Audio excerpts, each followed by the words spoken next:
अस्सलाम वालेकुम जी। आज का हमारा टॉपिक है रेलेटिविस्टिक डॉपलर फैक्ट। फिर हम देखेंगे डॉपलर फैक्ट को दो हिस्सों में, transverse Doppler fact, longitudinal Doppler fact कैसे होता है।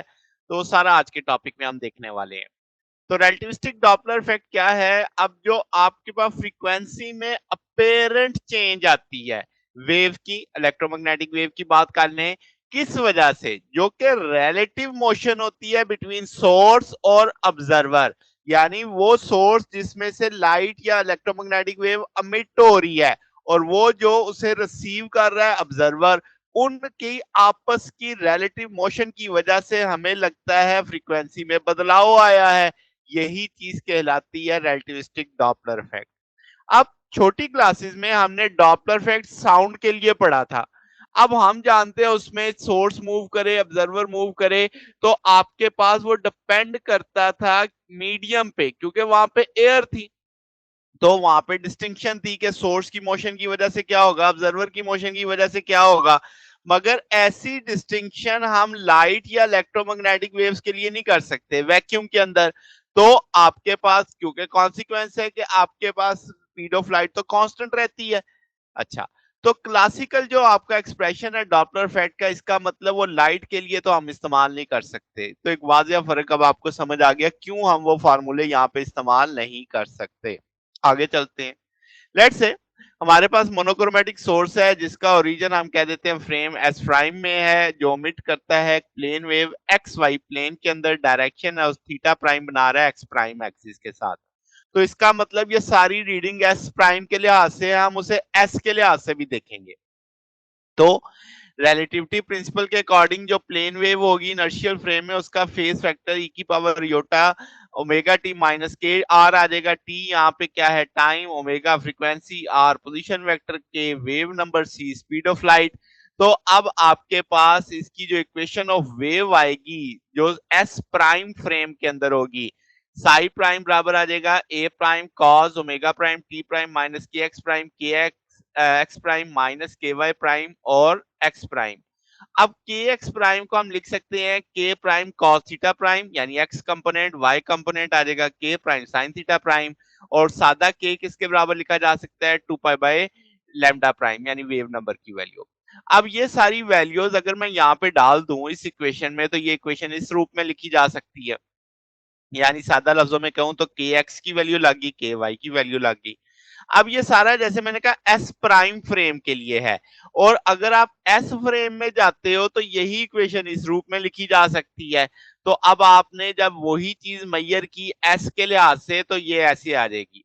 अब हम जानते हैं कि फेज इनवेरियंस होता है जब आप सेम, यानी सेम वैल्यू आएगी फेज की तमाम इनर्शियल फ्रेम में। ठीक है, तो अब आप फाई को फाई प्राइम से इक्वेट कर रहे हैं, तो अब आप लिख सकते हैं कि भाई फाई बराबर आ जाएगा इस सारे, यानी पूरे को फेज जो इस सारे कॉज के साथ वैल्यू लिखी हुई है ये फेज है, तो उसे मैंने लिख दिया फाई, और ये फाई और फाई प्राइम दोनों मामलात में बराबर रहने वाला है।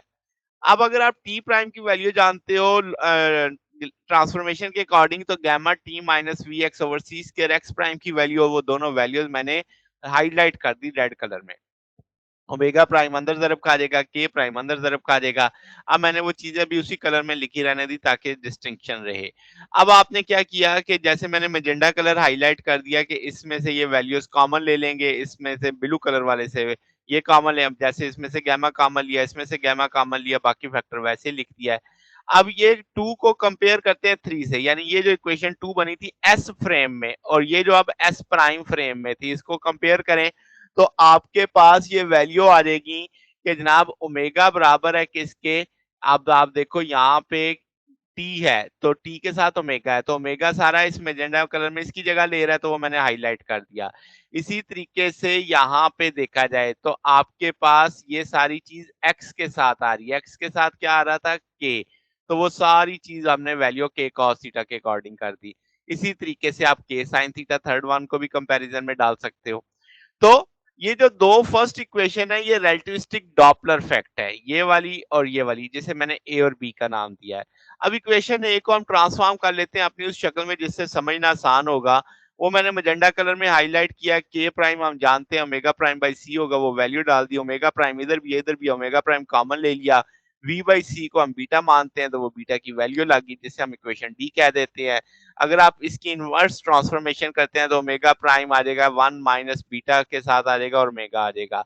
अब आप ओमेगा प्राइम इधर ही रखते हैं, ये सारा फैक्टर दूसरी तरफ जाके डिवाइड हो जाएगा। गामा की वैल्यू हम सारे जानते हैं, वो वैल्यू हमने प्लेस की तो वो स्क्वायर रूट वाला फैक्टर उठ के ऊपर चला जाएगा।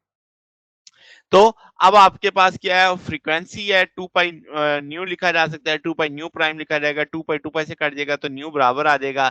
तो ये इक्वेशन 4 रिलेटिविस्टिक डॉपलर इफेक्ट आ गई आपके पास।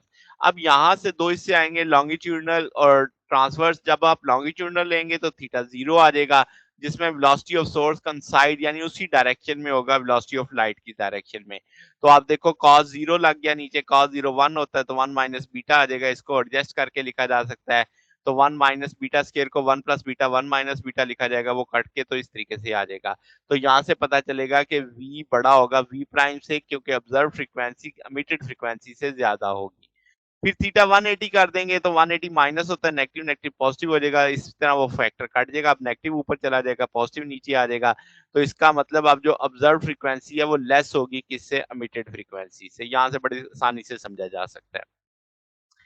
अब जब हम ट्रांसवर्स की बात करेंगे, थीटा 9 पाई बाई 2 रखेंगे, साइन 91 होता है तो ये फैक्टर आ जाएगा। इसका मतलब आपके पास जो रिलेटिव वेलोसिटी होगी सोर्स ऑब्जर्वर में वो 0 हो जाएगी जब आप 90 के एंगल पे जाएंगे। तो इसका मतलब ये हो गया, इस केस में आपके पास फ्रीक्वेंसी में शिफ्ट आएगी, मगर ये जो अपेरेंट फ्रीक्वेंसी है ये ट्रू फ्रीक्वेंसी से 1 माइनस बीटा स्केयर के लिहाज से डिफर करेगी। यानी इन दोनों में देखें तो यही फैक्टर इजाफी आ रहा है ना, तो ये ट्रांसवर्स डॉपलर इफेक्ट कहलाता है। इस केस में जो ऑब्जर्व फ्रीक्वेंसी है वो हमेशा कम होगी किससे, आपके पास प्रॉपर फ्रीक्वेंसी से, क्योंकि इसका आंसर हमेशा लेस देन 1 आना है। तो ट्रांसवर्स डॉपलर इफेक्ट आपके पास सेकंड ऑर्डर इफेक्ट आएगा, यानी इसमें क्लासिकल थ्योरी में ये एग्जिस्ट ही नहीं करता। अच्छा, अब अगर आप क्लासिकल डॉपलर में जाना चाहते हैं तो हम जानते हैं क्लासिकल में v बहुत छोटा होता है c से, तो बीटा को नेग्लेक्ट करना पड़ेगा। तो आपके पास बीटा स्केयर को सॉरी नेग्लेक्ट करना पड़ेगा, तो ऊपर वाले फैक्टर को नेग्लेक्ट कर देंगे, बीटा स्केयर 1 बच जाएगा तो 1 ज़रब खा जाएगा। अब नीचे वाले फैक्टर को उठा के ऊपर लाएंगे, बाइनोमियल सीरीज लगाएंगे तो ये 1 v प्राइम फ्रीक्वेंसी जो न्यू प्राइम आ जाएगा 1 प्लस बीटा कॉस थीटा के, थीटा 0 रखेंगे तो आपके पास ये फैक्टर इस रूप में आ जाएगा। ये आपके वायलेट शिफ्ट को, इस ब्लू शिफ्ट भी जिसे आप कहते हैं उसको रिप्रेजेंट कर रहा है। 180 रखेंगे तो उससे रेड शिफ्ट दूसरी तरफ मूव कर देगा ना, तो आपके पास वो रेड शिफ्ट को शो कर रहा है। तो ये हमारे पास टॉप टॉप था रिलेटिविस्टिक डॉपलर इफेक्ट, जिसकी हमने क्लासिकल अप्रोच भी देखी, और इसमें हमने दोनों टाइप्स देख ली कि ट्रांसवर्स से क्या मुराद ली जाती है, लॉन्गिट्यूडनल से क्या मुराद ली जाती है। ये हमारा आज का टॉपिक था। अगर आपको इसमें कोई बात पूछनी हो, डाउट हो तो नीचे कमेंट्स में पूछ सकते हैं। वीडियो अच्छी लगी हो तो वीडियो को लाइक कीजिएगा, दोस्तों के साथ शेयर कीजिएगा, चैनल को सब्सक्राइब कर दीजिएगा। अब तक के लिए इतना ही, बच्चे इंशाल्लाह फिर नेक्स्ट देखेंगे। ओके, अल्लाह हाफिज।